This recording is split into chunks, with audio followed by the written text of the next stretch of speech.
Ya, aku mau nanya, Yes, please. gimana rasanya kamu bisa bahasa Arab tapi nggak bisa bahasa Mesir? Kayak gimana ya, kayak punya duit tapi nggak tahu mau beli apa. Oh iya. Emang Karena mungkin kalau untuk dunia dunia akademisi, kalau untuk dunia akademisi, penelitian segala sesuatu mungkin itu menggunakan bahasa formal. Nah, Tapi kalau untuk komunikasi, cari makan, cari minum, beli pulsa, beli pulsa ataupun beli, kalau aku lapar lah pengen ya tetap pakai Amiyah. Wajib.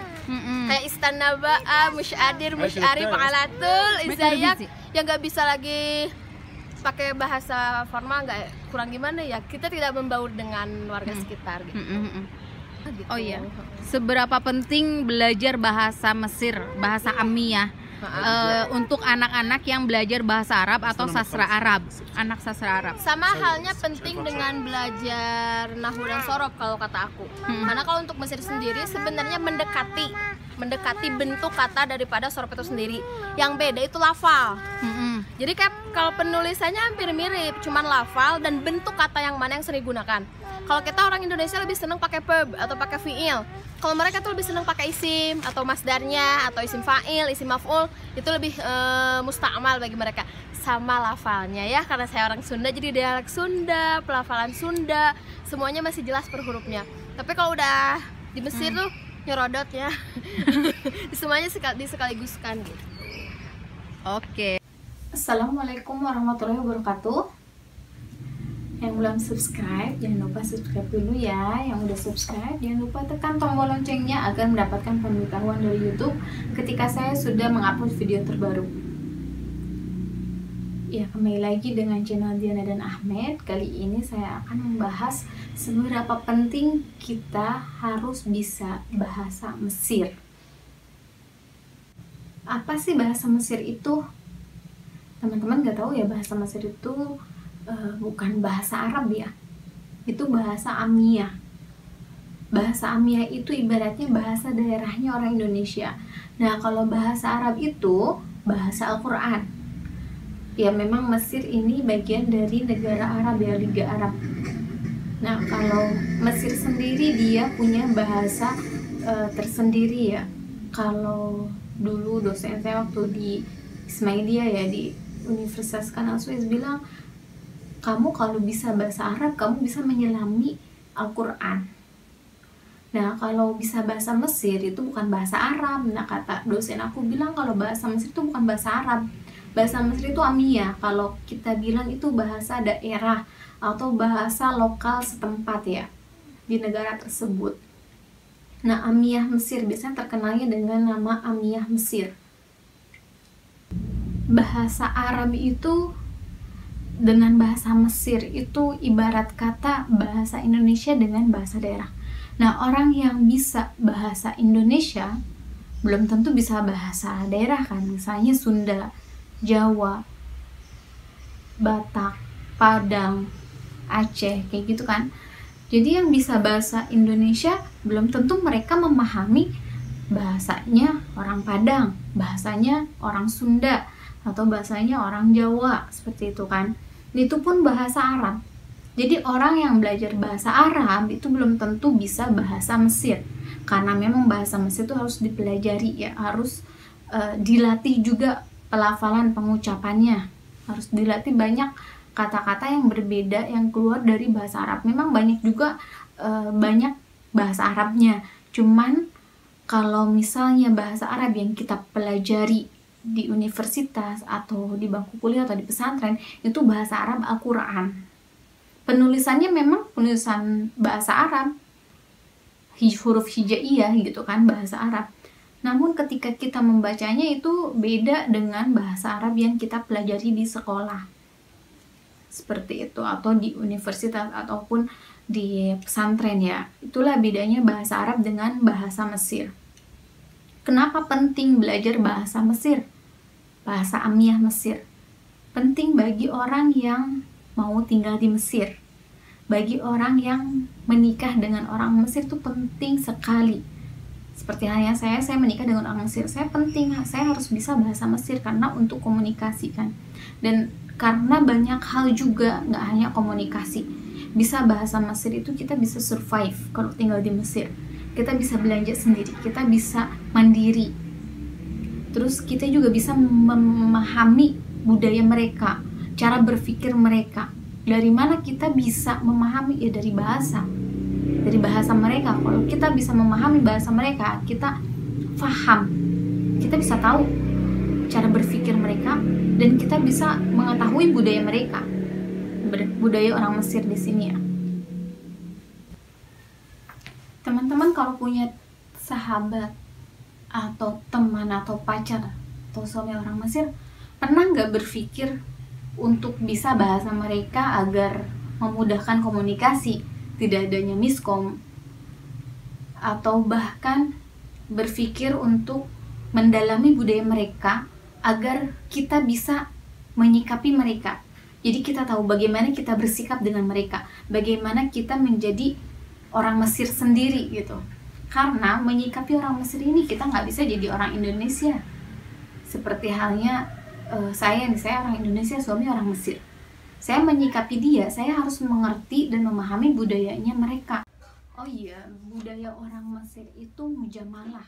Mujamalah itu adalah saling memuji. Jadi orang Mesir itu terbiasa dengan kata-kata pujian, dan kata-kata pujian itu sangat indah. Seperti halnya nih ya, ada yang namanya budaya mujamalah. Mujamalah itu saling memuji. Jadi orang Mesir sendiri mereka terbiasa memuji, dan pujiannya itu sangat indah, kalimatnya itu sangat indah. Dan itu kamu bisa ngena di hati kalimat-kalimat mujamalah ini ketika kamu bisa bahasa Mesir, bisa ngerti bahasa Mesir gitu kan. Ada hal yang memang ketika kita ada kalimat atau bahasa yang ketika kita ditransliterasi diterjemahkan ke dalam bahasa Indonesia, maknanya kadang tidak sampai. Ibarat kata kalau bercanda aja nih ya, orang Sunda kalau bercanda kita bisa ketahuan mereka lagi bercanda gitu kan. Dan kalau saya nggak bisa bahasa Sunda, saya pasti nggak lucu gitu, candaannya nggak lucu, nggak bikin saya ketawa karena saya nggak memahami, nggak paham bahasa Sunda. Nah kalaupun saya translate, saya minta terjemah ke orang Sunda itu, misalnya itu artinya apa sih yang dicandain itu, yang bikin ketawa itu, tapi kau nggak bikin aku ketawa, karena ketika diterjemahkan terkadang tidak lucu lagi, tidak sampai maknanya, tidak ngena di hati, ibaratnya seperti itu. Nah jangan sampai shock dengan kalimat indah yang sering dilontarkan orang Mesir kepada Anda. Itu hanyalah bagian dari budaya mereka, kebiasaan mereka. Seperti halnya anak kecil pun sudah terbiasa nih, usia 4 tahun, 5 tahun, atau bahkan 3 tahun yang udah bisa ngomong, dia bisa bilang, mama makanannya enak. Setiap dikasih makanan, dia bilang tislam idik. Tislam idik tuh kalau misalnya dikasih makanan itu ibarat kata berterima kasih ya, budaya mereka bilang tislam idik. Kalau diterjemahkan tislam idik, ibaratnya tislam, yakni semoga tangannya selamat gitu kan, atau dia bilang tislam idik. Itu beda maknanya ketika kita terjemahkan, susah untuk sampai ke hati gitu, nggak ngena di hati. Tapi kalau misalnya orang Mesir bilang tislam idik, dia bahagia dan dia senang, merasa dihormati hasil jerih payah masaknya gitu. Di dapur, jerih payah dia di dapur bikin makanan, terus anak-anaknya dan cucu-cucunya yang bilang tislam idik, itu memberikan kebahagiaan. Nah itu budaya. Terus dia bilang makanannya enak, hilwah awi, enak banget gitu kan. Tapi sebenarnya biasa aja makanannya gitu, nasi sama telur, tapi bilang hilwah awi. Itu karena memang terbiasa, kalau diterjemahkan enak banget gitu. Tapi kalau diterjemahkan kita kayak lebay gitu, cuma dikasih makan bilang makanannya enak cuma telur sama nasi. Itulah budaya, itu budaya mereka. Itu akan ngena di hati ketika kita memahami bahasa Mesir, Amiyah Mesir gitu. Kalau ditransliterasi jadi diterjemahkan kurang, nggak ngena di hati. Nah itulah ada budaya yang namanya mujamalah. Ada lagi misalnya saya pakai baju, terus saya bajunya biasa aja, tasnya pun biasa aja, terus saya bertamu ke rumah orang Mesir, terus dia bilang hidumik hilwah jiddan, bagus banget bajunya, padahal biasa. Tapi memang mereka senang memuji, terbiasa memuji. Jadi kalau kita orang Indonesia yang nggak biasa memuji itu bikin apa ya, bikin terbang, bikin fly gitu. Itu karena kita tidak memahami budaya mereka. Ketika saya mencoba memahami budaya mereka dan saya bersikap seperti orang Mesir, saya biasa aja karena udah tahu itu budaya, hal yang biasa. Dan itu bahkan setiap hari saya bisa mendapatkan banyak pujian padahal biasa aja gitu kan, gak ada yang spesial kayak gitu. Itu mujamalah. Jadi hati-hatilah teman-teman yang sedang LDRan sama orang Mesir, ngerasa tiap pagi dipuji, pakai baju biasa aja dipuji, apapun segala dipuji. Itu gaya komunikasi orang Mesir gitu teman-teman ya. Jadi kita harus memahami budaya, tidak hanya bahasa tapi budaya. Nah, apa sangkut pautnya bahasa Amiyah Mesir dengan budaya? Dengan kita bisa berbicara atau memahami bahasa Amiyah Mesir, disitulah kita bisa mengenal budaya mereka. Nah, bagaimana dengan bahasa Inggris? Apa cukup kita bisa bahasa Inggris, berbekal bahasa Inggris datang ke Mesir? Menurut saya untuk traveling sendiri, kamu gak cukup untuk berbekal bahasa Arab dan bahasa Inggris ya. Karena memang orang Mesir itu gak semuanya bisa bahasa Inggris. Meskipun mahasiswa, meskipun orang yang duduk di bangku kuliah. Dan orang yang bisa bahasa Arab di Mesir itu hanya kaum terpelajar. Ya, ibaratnya intelektualnya berbeda ya. Kalau kaum terpelajar itu mereka benar-benar bisa bahasa Arab Fusha. Jadi bahasa Arab itu ada bahasa Arab Fusha, ada juga Amiyah. Nah, Amiyah itu bahasa lokal ya, kayak Mesir nih Amiyah. Jadi kalau untuk traveling, untuk belanja kan perlu bahasa Amiyah kan, untuk belanja sama orang Mesir belum tentu tukang dagang atau pedagang di sana bisa bahasa Arab, belum tentu. Kecuali memang areanya kayak Khan Khaliliyah, kalau di Mesir itu memang itu areanya turis ya, areanya perbelanjaan untuk turis, dia bisa bahasa Fusha atau bahasa Inggris tentunya ya di sana. Cuman nggak semua pastinya. Jadi pentingnya bahasa Mesir untuk orang yang mau tinggal di Mesir atau yang sedang berpacaran dengan orang Mesir atau yang menikah dengan orang Mesir itu penting. Belajarlah, apalagi yang udah nikah, belajarlah bahasa Mesir, apalagi yang tinggal di Mesir gitu kan. Karena bahasa Mesir itu apa ya, menurut saya unik. Dan kalau kita udah bisa bahasa Mesir, enak untuk komunikasi. Apalagi yang tinggal atau di Mesir atau menikah dengan orang Mesir, atau yang sedang LDRan mengambil hati orang tuanya pacar gitu, pacarnya orang Mesir, itu penting. Karena bahasa Mesir itu dia, kalau bisa bahasa Mesir, dia bisa masuk langsung ke hati bahasanya tuh. Jadi kita bisa mengambil hati orang lewat bahasa Mesir. Itulah pentingnya kita belajar bahasa Amiyah Mesir.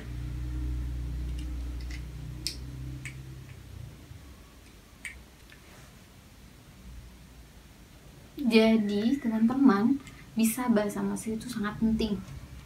Kenapa? Kalau kamu nggak bisa bahasa Mesir, kamu nggak bisa komunikasi dengan keluarga yang lagi LDR-nya atau yang sudah menikah dengan orang Mesir. Kamu nggak bisa komunikasi dengan keluarga si laki-laki, keluarga orang Mesir. Kenapa? Itu rugi banget kalau nggak bisa komunikasi sama mereka. Mereka tuh suka bicara, dan dengan bisa bahasa Mesir, itu tuh akan nyampe ke hati. Omongan atau apa ya, bisa mengambil hati orang Mesir hanya dengan bisa bahasa Mesir. Aku aja misalnya, aku orang asing nih, aku cuma bisa bilang izaik inci amil inci kuaisa, mereka senang. Izaik apa kabar, inci amil apa kabar juga, kuaisa kamu baik. Itu senang ketika ada orang asing bisa bahasa Mesir, itu senang. Apalagi yang lagi LDRan mencoba untuk mengambil hati ibunya si laki-laki ini, si cowok Mesir, itu dengan bisa bahasa Mesir. Kamu tinggal hafalin aja kayak gitu. Dan itu apa ya, bahasa Mesir itu apa, orang Mesir tiap hari itu selalu menanyakan kabar. Kalau teleponan sama keluarga, mau sama anak kecil, mau orang dewasa, pasti yang ditanyain ازيك انتي عامل ايه, انتي كويسة, بتعملي ايه, lagi apa. Itu aja bolak-balik tiap hari kayak gitu. Yang awal yang pertama intinya itu tentang kabar. Sepertinya memang sangat penting ya kabar itu bagi orang Mesir. Dan itu kalau sehari teleponan 3 kali, yang disebutin itu lagi ازيك انتي عامل ايه, انتي كويسة. Itu aja, apa kabar setiap saat. Walaupun ketemu nih ya, bertamu ke rumah orang Mesir, tetap aja ازيك انتي عامل ايه. Terus kalau misalnya ada tamu ke rumah juga salaman ازيك انتي عامل ايه. Itu buat cewek ya انتي عامل ايه, kalau laki-laki enta. Kayak gitu. Jadi bahasa Mesir itu kalau misalnya kamu bisa bahasa Mesir, kamu bisa ngedengerin mereka ngomong apa sih. Karena mereka tuh suka ngerumpi. Di dalam rumah itu mereka suka berbicara banyak hal, mereka demen banget ngomong. Jadi kita tahu mereka lagi ngomongin apa, lagi ngomongin kita atau enggak juga bisa ketahuan kan. Pura-pura aja aku nggak tahu, kadang aku pura-pura aja nggak tahu, nggak paham, padahal aku tahu mereka ngomongin apa, kayak gitu. Nah kalau udah bisa bahasa Mesir, praktekin, cobain, kayak gitu. Apa sih keuntungannya bisa bahasa Mesir? Kamu bisa punya teman orang Mesir ya, teman orang Mesir, karena enak ya kalau bisa bahasa sana dan tinggal di sana itu. Kalau bisa bahasa Inggris doang nanti komunikasinya dikit-dikit mikir dulu gitu kan. Temennya juga capek mikir bahasa Inggris ngomong apa ya gitu kan. Dan banyak juga nggak bisa bahasa Inggris. Meskipun aku ya keluarga di rumah itu anak kecil pun bisa bahasa Inggris, tapi tetap lebih enak bahasa Mesir gitu. Anak-anak kecil di rumah karena memang sekolahnya internasional, jadi mereka bisa bahasa Inggris dulu. Jadi aja aku cerita. Jadi dulu aku sebelum bisa bahasa Mesir, anak-anak SD kelas 4 itu yang ngajarin, bukan ngajarin, yang jadi terjemah di rumah kayak gitu. Nah kalau bisa bahasa Mesir, jadi kita bisa komunikasi dengan enak gitu kan. Kayak bahasa orang Jawa, kalau ngomong sama orang Jawa enak kan ngomongnya, daripada harus ngomong bahasa Indonesia mikir dulu kayak gitu kan. Kalau sesama orang Jawa pasti langsung ngomong Jawa. Aku pun sesama orang Sunda, aku malas ngomong bahasa Indonesia, Sunda aja lah, lebih enak gitu, lebih ngena juga di hati kalau ngomong tuh kayak gitu. Nah bahasa Mesir pun sama, karena memang belum tentu orang tua orang Mesir itu bisa bahasa Arab. Kayak mama mertua aku nggak bisa bahasa Arab Fusha ya, dia bisanya bahasa Mesir.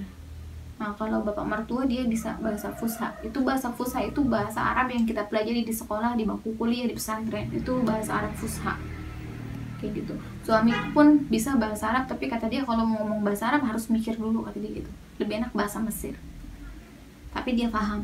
Nah kayak gitu. Memang kalau bisa bahasa Mesir banyak keuntungannya ya, bisa komunikasi tanpa miskom, jangan sampai salah penerimaan gara-gara miskom kayak gitu.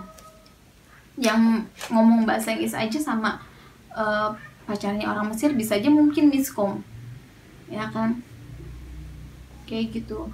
Jadi keuntungannya kita bisa berbicara dengan keluarga, bisa komunikasi dengan keluarga orang Mesir, terus kita bisa punya teman, terus kita juga bisa survive ya. Kalau tinggal di Mesir kita bisa belanja sendiri, bisa mandiri ya di sana, bisa belanja, bisa ke pasar, apapun bisa sendiri. Itulah keuntungannya gitu. Keuntungan lainnya kita bisa memahami budaya Mesir, mengerti orang Mesir itu cara berpikirnya kayak gimana, dan bagaimana kita menyikapi orang Mesir. Kita harus memahami dulu, ibaratnya kayak pacaran aja, kita harus pahami dulu pasangan Anda gitu kan. Kalau udah paham kita bisa bersikap, jangan sampai miskom atau enggak karena nggak tahu budaya akhirnya kebanyakan sakit hati, gampang sakit hati. Karena orang Mesir kan adanya ngomongnya tinggi gitu kan, terus seolah tuh kayak orang marah-marah, suka marah-marah. Enggak, sebenarnya mereka berkomunikasi seperti biasa. Orang Mesir itu kalau berbicara nadanya tinggi, itu hal yang biasa. Jadi jangan sampai kita tidak tahu budaya budaya Mesir, sehingga kita jadinya kalau orang yang yang kayak gampang sakit hati gitu, itu kamu bakal sakit hati dengan nadanya mereka seolah marah-marah. Anak kecil di rumah pun itu mereka teriak-teriak kalau ngomong seolah berantem, padahal enggak, mereka sedang ngobrol dan sedang berkomunikasi aja gitu. Jadi jangan heran kalau orang Mesir itu nadanya tinggi tapi dia bukan marah-marah. Makanya kita harus mengenal budaya Mesir. Dengan cara apa? Dengan cara bisa bahasa Mesir, kita bisa tahu budaya mereka. Jadi kalau duduk bareng sama orang Mesir, tinggal sama orang Mesir, kita tahu dari sehari-harian itu ternyata mereka hanya bercanda gurau, tapi kelihatannya serius gitu kan, karena memang bercanda mereka tuh serius, kayak mukanya serius, ekspresinya serius gitu, kadang intonasinya juga tinggi padahal lagi bercanda kayak gitu. Nah terus kita tahu juga kalau bisa bahasa Mesir, kita tahu cara berpikir mereka. Dari obrolan mereka kita tahu cara berpikir mereka, dan kita bisa tahu bagaimana kita menyikapi mereka. Jangan sampai dikit-dikit masuk hati, sakit hati. Mereka itu suka berpendapat, mereka suka berargumen kayak gitu. Nah kayak anak-anak kalau lagi adu mulut itu nadanya tinggi-tinggi. Ini anak-anak, apalagi yang dewasa, itu sebenarnya mereka sedang beradu argumen, bukan lagi marah-marah, karena memang intonasinya aja tinggi gitu kan. Dan orang Mesir terbuka banget, nerima nasihat. Kalau nasihatin mereka nerima, dan kalau misalnya dibilang aku nggak suka sama kamu karena begini-begini, mereka nerima, nggak akan sakit hati. Jadi orang Mesir itu ekspresif, seneng dikeluarin ekspresinya. Kalau saya senang dan terima kasih, dan kalaupun sakit hati ataupun kalau nggak ada cerita nggak enakan itu, kalau misalnya kesel atau apa, dikeluarin juga, diomongin. Jadi mereka sangat terbuka dan gak ada yang sakit hati, terima aja gitu. Terus kalau misalnya setelah itu mereka maaf-maafan. Kalau misalnya apa sih yang gak suka dan gak terima, adu mulut, argumen, setelah itu mereka menyadari siapa yang salah dan siapa yang benar. Yang salah minta maaf, udah selesai seperti itu. Dan satu hal lagi yang namanya budaya orang Mesir tuh saling memaafkan. Mereka pemaaf. Iya, mereka sangat-sangat mudah memaafkan orang lain, mudah memaafkan, dan mudah juga mereka mengucapkan maaf, kata maaf. Jadi kalau ada kesalahan apapun mereka berani untuk bilang minta maaf, dan itu diajarin dari kecil. Jadi kenapa ketika saya melihat mereka pemaaf, kenapa, dan mereka mudah memuji, itu kenapa, dan mereka open minded, terbuka soal nasihat atau soal pendapat, itu kenapa? Karena dari kecil dididik seperti itu. Jadi saya ngelihat anak-anak kecil di sana, orang tua tuh mengajarkan hal itu dan membiasakan, menjadinya budaya gitu, membiasakan dari kecil bilang terima kasih, bilang minta maaf, dan belajar memaafkan. Dan ibu pun seperti itu gitu. Ibu kalau salah bilang sama anaknya minta maaf, anak salah minta maaf sama ibu. Kalau anaknya nggak terima kamu begini, mereka beradu argumen, berpendapat, ya ibaratnya kayak cekcok gitu ya, sama anak itu biasa, tapi dikeluarin gitu, unek-uneknya dikeluarin. Dan kalau unek-uneknya dikeluarin, ada kayak pembelaan atau apa, nanti ketahuan siapa yang salah gitu. Nanti di sana tuh biasanya di Mesir itu harus ada orang ketiga. Semua ini tentang budaya orang Mesir dan tentang bahasa Mesir itu murni dari saya pribadi ya. Jika ada teman-teman yang tidak sependapat dengan saya, silahkan ya. Kalau misalnya ada hal-hal kata-kata saya yang tidak sesuai dengan teman-teman, boleh disanggah, boleh diutarakan pendapatnya di kolom komentar. Terima kasih yang sudah setia nonton video Diana dan Ahmed di channel Diana dan Ahmed. Yang belum subscribe, jangan lupa subscribe dulu. Yang udah subscribe, jangan lupa tekan tombol loncengnya agar mendapatkan pemberitahuan dari YouTube ketika saya sudah mengupload video terbaru.